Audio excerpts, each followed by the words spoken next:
And that's what a lot of people are doing, is they're trying to build wealth, but simultaneously, at best, treading water with debts. You want to try to get out of debt, build that emergency account, and a high yield savings account is a great place for that.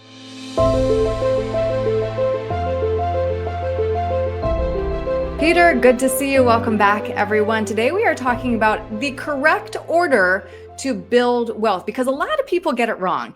And I want to share with everyone one of my favorite sayings, which almost blew my mind the first time I heard it. You can't save your way to rich. Saving is crucial, of course, for financial security and short-term goals, but usually not enough to build wealth. So let's talk about getting rich, Peter, which makes everything more fun, right?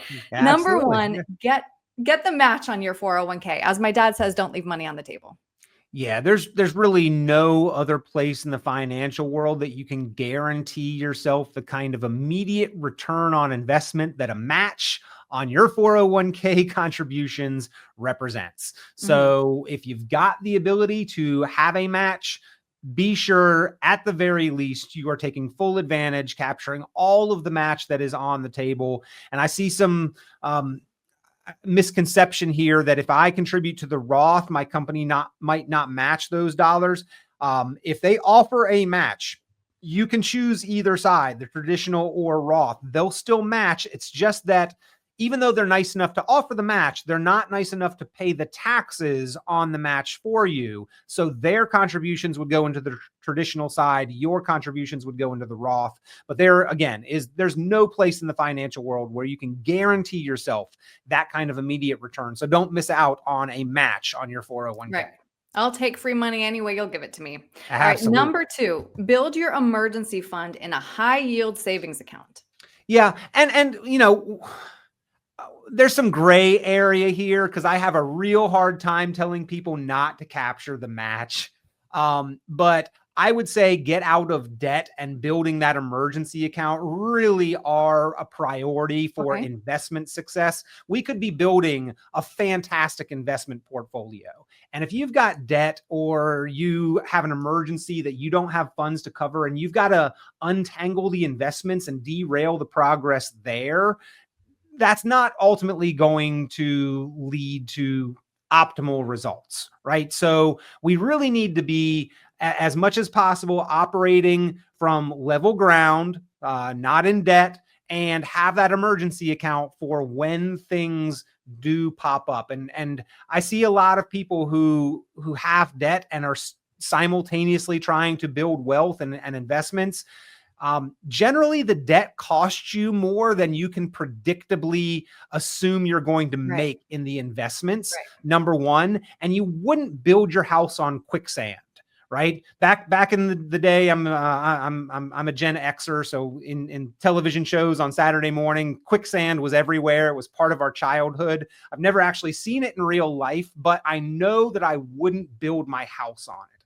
And that's what a lot of people are doing, is they're trying to build wealth, but simultaneously, at best, treading water with debts. You want to try to get out of debt, build that emergency account, and a high yield savings account is a great place for that. But then we can talk about getting investing. However, I still have a real hard time turning down the match on the 401k, which is why we could kind of give some grace and gray area there of which one of those is 1 and 2. Right.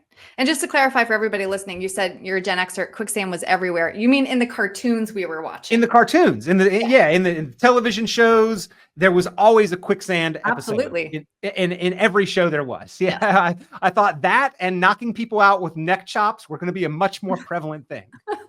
You've been very disappointed, I'm sure. All right. Number 3, max out your Roth IRA. Yeah. And back to the financial stuff. This one's important. And this is really like where the hierarchy of where to invest sort of comes into play, is that a lot of people put all the money into the 401k and forget that they have options outside of the 401k. You always want to capture the match. Again, whether it's Roth or traditional, the match is the important thing there. And then for most people, as long as you're under income limits and limitations and you're financially disciplined enough to make sure it gets saved, you actually would probably be better off pivoting outside of the 401k and maxing out your individual retirement account, specifically the Roth there, because you have more control and more choice and options, and you can do bigger, better things generally inside of your own account than you can inside of the account that your company controls and decides what the options are for you. So that is the 401k. And then in your IRA, your individual retirement account, you are in full control of that. So capture the match and then pivot and max out the Roth IRA. And then we can go back to the next options on the list. But Right. that is, as long as you are financially disciplined enough to make sure that that investment happens. You got to know yourself here. If you're not, just up the contributions in the 401k. Mm-hmm. All right. So then next is maxing out your health savings account and your 401k. I mean, Peter, we could do a whole video on just those two alone. Do you recommend one over the other? Do you recommend all Roth in your Roth 401k? How do we break number 4 down? So this is actually looking at the numbers. You do have to quantify this and qualify this and do some analysis and figure out if the traditional or the Roth is going to be better. The HSA is a fantastic opportunity. We do want to take advantage of that where possible and get at least enough in there to cover your like maximum out of pocket costs and expenses if you did have some healthcare emergencies during the course of the year. But the HSA is great because it acts like another IRA account. Down the road, if you don't use those dollars for healthcare expenses, where in that case, they are truly tax-free dollars, but we don't hope for healthcare events. So let's hope that we never have to use them. They were there if we wanted or needed to, but we don't want to. So down the road, we haven't used them. It essentially turns into an additional IRA account. So that's where the 401k, if there's the Roth component, probably is maybe a little bit more advantageous for long-term retirement, but don't overlook the necessity of having some dollars saved for healthcare expenses along the way and the value of those dollars being tax-free like the HSA represents. And then last, if we've made it through all those steps, we need to be investing outside of our retirement accounts as well. Why is that? Yeah, because there are goals other than retirement. And I see a lot of people who are like, well, I've maxed out my 401k. I guess I'm done investing. I wish I had another opportunity. We've got great opportunities to invest outside of retirement accounts. In fact, the possibilities are kind of limitless and endless. You can always open a brokerage investment account. Don't put the retirement qualifier on there. And then those dollars are available for you for any purpose at any time. And you can invest in almost anything you like. So yeah, we really actually need to balance those outside investments with our life and timeline, because I know I'm going to need a new car eventually. I know that I'm probably going to need more for a down payment at some point in time on maybe a second home. If those things are goals for me prior to retirement age, I need to be investing in an outside of retirement account, a non-qualified brokerage investment account. And so, looking at where you're at, where you've got anticipated expenses into the future, you probably need a little bit of both of this along the way. But there is a hierarchy of importance and priority, and that's what we've outlined today. Right. And so just one last follow-up question then, Peter, in your experience, because you've been doing this for a long time, where do you see people getting it wrong in that order? And follow-up question, why are we not taught this in school? Well, so I think the reason we're not taught this in school is probably because it is slightly different for each person. Like, this is situational. So take all of this with a grain of salt, not for concrete advice for you specifically, but for each specific person within their set of circumstances. There is a hierarchy that is probably most appropriate for you. And so where I see a lot of people getting this wrong is applying someone else's hierarchy and priorities to their situation.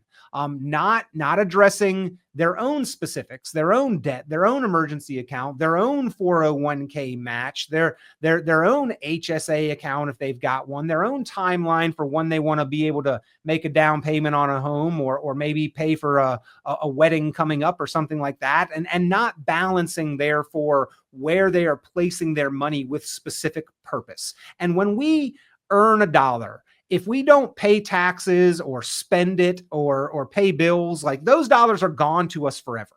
But with what we save, when we invest those dollars, we need to assign them a very specific purpose that we want that dollar to work to help us achieve.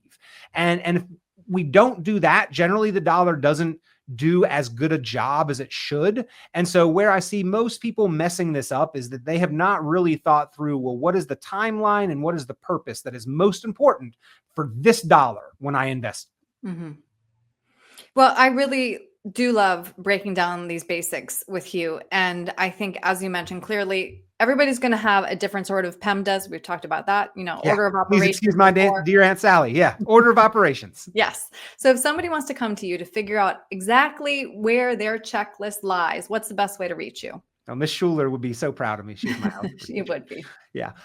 They can go to our website. It looks like Rich on Planning. It's Richon Planning, but go to the website. You can click the button at the top, schedule that'll let you schedule a phone call or an in-person or a virtual meeting right there at the website. You can give me a call directly, 919-300-5886. Love to hear from any radio listeners or podcast listeners or viewers of the show. Love to hear from you. Help anyone that I can. And I believe everybody can be helped or their situation improved. So give me a call. Love to hear from you. Love to help. 919-300-5886. You can also email me, peter@richonplanning.com.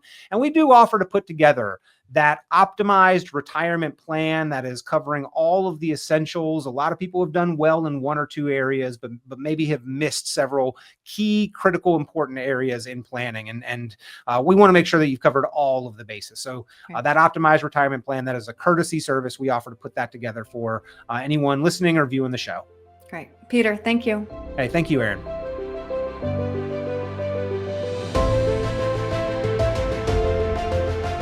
Hey folks, Peter Richon here with Richon Planning. So glad that you are enjoying the podcast, Planning Matters Radio. One of the tools that we've put out there that people really seem to appreciate and really are finding of value is at 919retired.com. It is your retirement tax bill calculator. If you've got any kind of retirement account, your tax deferred, 401k or IRA, this is the website, this is the resource where you can go, you can plug in your own numbers, your information, you can slide the tool calculator up and down for your tax rate or your amount of savings and see what your tax bill is likely to be if you default and defer to the IRS's plan versus what you could potentially bring that tax bill down to. A lot of times it is a very significant savings. So if you have not yet, go to the website 919retired.com, run your numbers on the retirement tax bill calculator. This has been Planning Matters Radio. The content of this radio show is provided for informational purposes only and is not a solicitation or recommendation of any investment strategy. You are encouraged to seek investment, tax, or legal advice from an independent professional advisor. Any investments and/or investment strategies mentioned involve risk, including the possible loss of principal. Advisory services offered through Brookzone Capital Management, a registered investment advisor. Fiduciary duty extends solely to investment advisory advice and does not extend to other activities such as insurance or broker-dealer services. Advisory clients are charged a quarterly fee for assets under management, while insurance products pay a commission, which may result in a conflict of interest regarding compensation.